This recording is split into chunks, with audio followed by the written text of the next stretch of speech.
This is Javi again with PokeSith, and showing my top 10 additions to my collection from 2021. Pretty excited about this video. I've seen a lot of obviously other PokeTubers making some kind of similar video, things that they added to their collection. So I'm excited to show you guys what I was able to pick up and add to my collection in 2021, and we're going to go right into it, not waste too much time here.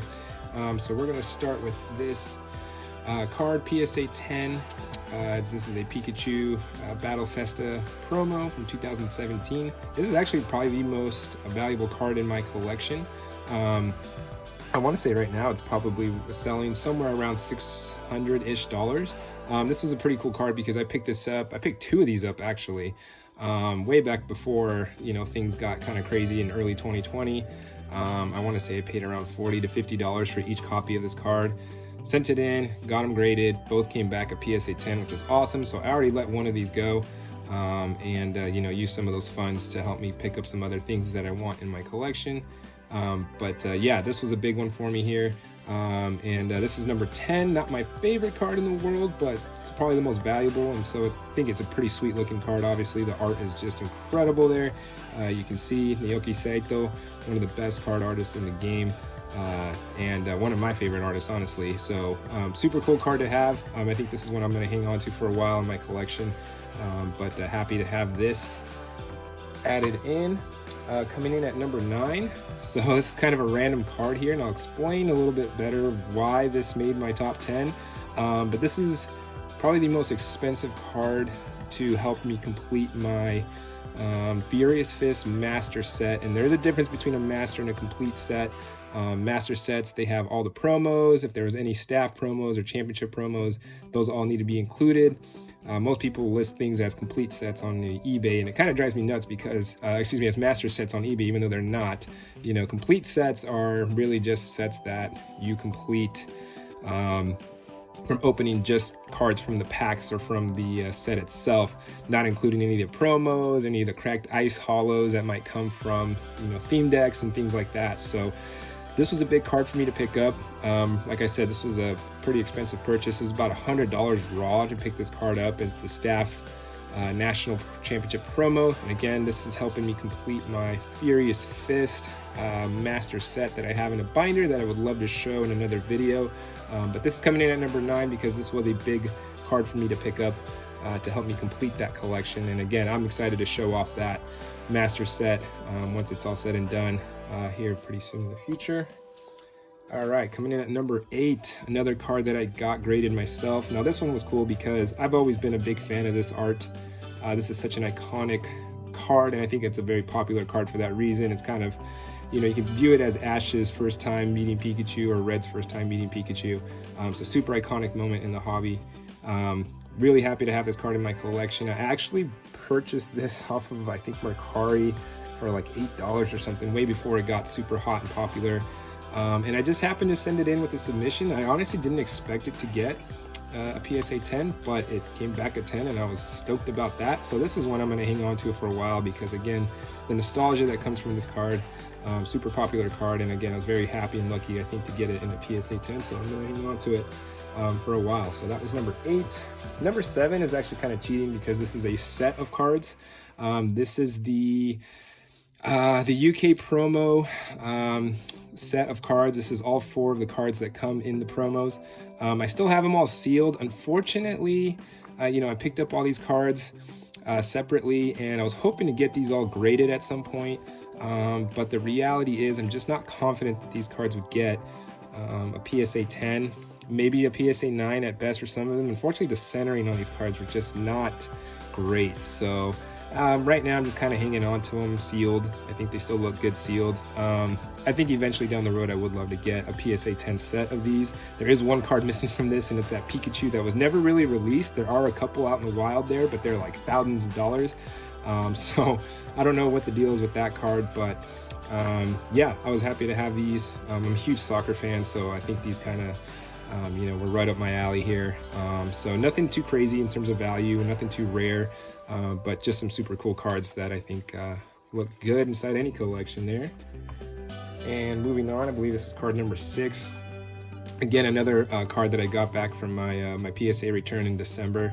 Remember, I submitted these in October of 2020, so it took about 14 months to get these cards back. But this is just one of my favorite arts for sure in the entire hobby. I think it's such a cool, underrated card. Now, it's underrated because it's not a hard card to get or find. It's not rare by any means. This was a part of a, you can see here, the Power Partnership tins.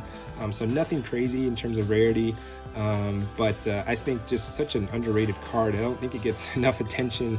You know, you've got Mewtwo kind of just, you know, putting up with Mew's shenanigans, and I think it's just such a cool and iconic card. I remember picking this card up because there was a day where I was looking online at like top 10 Pokemon card arts or something like that, and it was this website that ranked top 10 cards, and this one got #1 on that website. I don't even remember what the article was or if I could even find it again, but I remember catching my eye because I was like, wow, that is really cool art. So I went and picked up a copy of this card, sent it in to get graded, and it came back a PSA 10, and so I'm very happy to have that inside of my collection as well. So now we're cracking into the top 5. Again, not another rare card or anything like that, or even a super high valuable card.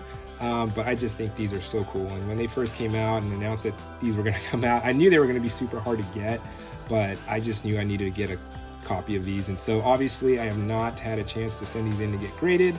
I'm a very patient collector, so I don't mind waiting until PSA prices come down, until they open the bulk services again, whenever that might be. There's rumor that it's going to happen again this year, so I'll just be patiently waiting. I'm not in a rush to get these graded at a crazy high price. I would love to have these in a PSA 10, obviously. Inside my collection, these are pretty minty, obviously. They came fresh from a box, a stamp box. I was able to pick up that box for about 140, but unfortunately didn't come with the stamp, so I was a little bit disappointed about that. So I figured I'm just gonna crack that box open, because if it had come with the stamps, I probably would have kept it sealed, but it didn't. So I decided, you know what, crack these out. And luckily they look just absolutely fantastic in terms of condition. So I will be sending these in to get graded at some point, but yeah, I mean, these cards speak for themselves. I think they're super cool. The artwork is just incredible. Yeah, hopefully somewhere down the road I can be showing this off in another top 10 video, hopefully as graded. All right, cool. So moving on, I believe this is number 4, if I'm not mistaken. So again, this is another card that I picked up way back when. Technically is a 2021 addition to my collection, because again, I got this back in that same PSA return that I got in December. The reason why I have this card so high up is because when I first saw this card, I mean, this was back before they released the English version that comes in that Power Partnership promo. So this was exclusive to just Japanese Tag All-Stars, and man, this artwork just blew my mind. You know, really right off the bat, you know, just they didn't make cards like this way back when I was collecting cards when I was young, and even back in 2015 when I started dabbling in the Pokemon competitive game for a while, they weren't making cards like this. So when I first saw this, man, it just blew my mind. I just thought this was such a sweet card. You know, I paid like 20 bucks to grab it, sent it in to get graded, came back at 10. Again, not a super rare or even crazy valuable card. I've seen some PSA 10 copies sell for around $100, which again, I'm not looking to sell this anytime soon. I'm keeping this in my collection for a while. I just think it's such a cool card. I actually have the English version that I'm going to be sending in to get graded, hopefully. Pretty minty copy of it too, so I hope to get a PSA 10. You'll notice a trend here in my later videos. I am a huge fan of the tag team cards. I just think they're fantastic, and my actual goal this upcoming year is to try and collect all of the alternate art tag team cards in English first, obviously, and try and get, you know, PSA 10 copies of all of those cards. It's gonna take a while, I think. Probably won't be able to get all that done this year, but yeah, this card, absolutely incredible. Very happy to have it in my collection. Very happy that it came back a PSA 10. Moving on now, again, kind of cheating on this one. We actually have 2 copies of this one, so I'll put one to the side here, but this trio of cards, and again, I didn't get a chance to send these in before PSA raised their prices, actually before they even shut down. That's something I kind of kicked myself for. I was planning on sending these in earlier in 2021, and then PSA doubled their prices, and I was panicking to see what I was going to do, and then before I knew it, PSA closed down, and that was it. So I'm patiently waiting to get these cards graded. They're all pretty minty, but I just think these are fantastic. Again, artwork is just incredible in these cards. Again, I was able to pick these up before they really shot up in prices. These two aren't, you know, haven't gone up too much in value, but this one has gone kind of crazy. Even just raw condition, it's gone absolutely berserk. So I'm glad I was able to get a hold of one before it really shot up in price. But yeah, super happy to have these. Again, hopefully somewhere down the road, maybe a 2022 video, you know, I'll show these off in a graded slab, hopefully a PSA 10. So in the meantime, I'm happy to just have them in their raw state until I'm able to send them in to get graded. Super cool set of cards. And again, Tag Team All-Stars was just a ridiculous thing. I mean, just really incredible stuff in there. All right, so we're in our final two. This one was a card that I actually purchased myself. I believe I was able to pick this card up for around $100, and you know, biggest reason why this card is number 2 on my collection list is just the artwork is insane. I mean, I remember when I first saw this card, and again, this was back when I was first, you know, I think it was about April or May of 2020 when I was first getting back into collecting and stuff, and I saw this card for the first time. It just blew my mind. I thought this was absolutely incredible with the artwork here. Yeah, just blew my mind. And so I always wanted to chase this card and get this in a PSA 10. I feel like I got it at a really good price, $100 for a card that is really hard to grade. Honestly, I've had probably 10 copies or so of this card come and go in my collection in its raw state, and they were always off center. There was some issues with the corners. So I just never felt like I had a good enough copy to send in that I was confident enough to get a PSA 10. So I knew at some point I'm just gonna have to cough up the money and just buy this card already graded. So when I saw this and was able to pick it up at that price point, I thought it was a fantastic deal, because when you go look at the PSA Pop Report, it's something like only, I think, less than 30% of these cards come back in PSA 10. So there's way more PSA 9s than there are PSA 10s, which kind of confirms what I thought all along, is that this card is going to be difficult to get in a PSA 10, just because, again, the quality control when they, you know, put these in the that collection, that premium collection that also has the Umbreon and Darkrai, which I hope to add someday as well to my collection. But once they put this card in that, I mean, again, there was always corner damage, centering was always off. So anyways, super happy to have this in my collection. Again, it's helping me kind of complete my goal of having all the alternate art tag team cards in a PSA 10.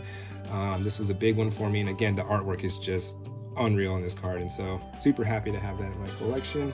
Last but not least, and you're probably laughing at this because this is not a rare card at all.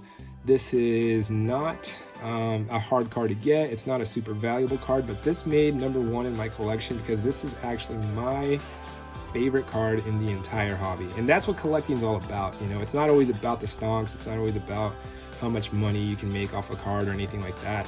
I just remember, again, seeing this card for the first time. In case you guys don't know, Zapdos is my favorite Pokemon of all time. The high school I went to, our mascot was the Thunderbird, and for whatever reason, it always resonated with Zapdos. So I've loved, you know, Zapdos is my favorite Pokemon, and I've always had, you know, been a big fan of the bird trio here. So when I first saw this card, you know, when I first started picking up my collection again, or collecting, it blew my mind, and I just thought this was the coolest card in the entire hobby. And it was for a while. I remember I was so happy with this card. I picked up 6 copies of this card for less than $10 a piece, and in a matter of a couple months, the price has just shot up on these to like $50 a card. And I remember I sent these off to get graded thinking, man, I just, you know, came up on such a sweet deal. PSA 10 copies were selling for over $200. And so I was super stoked. I was like, man, I really did good on picking up a bunch of these. They were all minty, sent them all in to get graded. And of course, it took 14 months for them to get back. And in the time that all happened, they reprinted the Elite Trainer box for Hidden Fates. And these cards were just everywhere. And even now, they're just everywhere. So all 6 copies that I sent in came back a PSA 10, which was great. But again, value just wasn't there anymore. So I got rid of a lot of them. Actually, I've sold off pretty much all of them at this point. This is the only one I'm hanging on to, but this is my favorite card in the entire hobby. I just think it's an incredible card. It's unique. You've never seen anything like this before. I would hope that Pokemon at some point goes back to this. I know sports cards, they do like a stained glass, type of cards and stuff like that. So maybe we'll see this again, but yeah, I mean, this card, like I said, just speaks for itself. So hopefully, you guys enjoyed that. And certainly I'm, like I said, big fan of these cards that I was able to add to my collection. So anyways, I appreciate you guys watching if you did. And I look forward to making some more videos and showing off more of my binder collections, my graded card collections, and kind of what my goals are for 2022. So thanks for watching, and see you on the next one.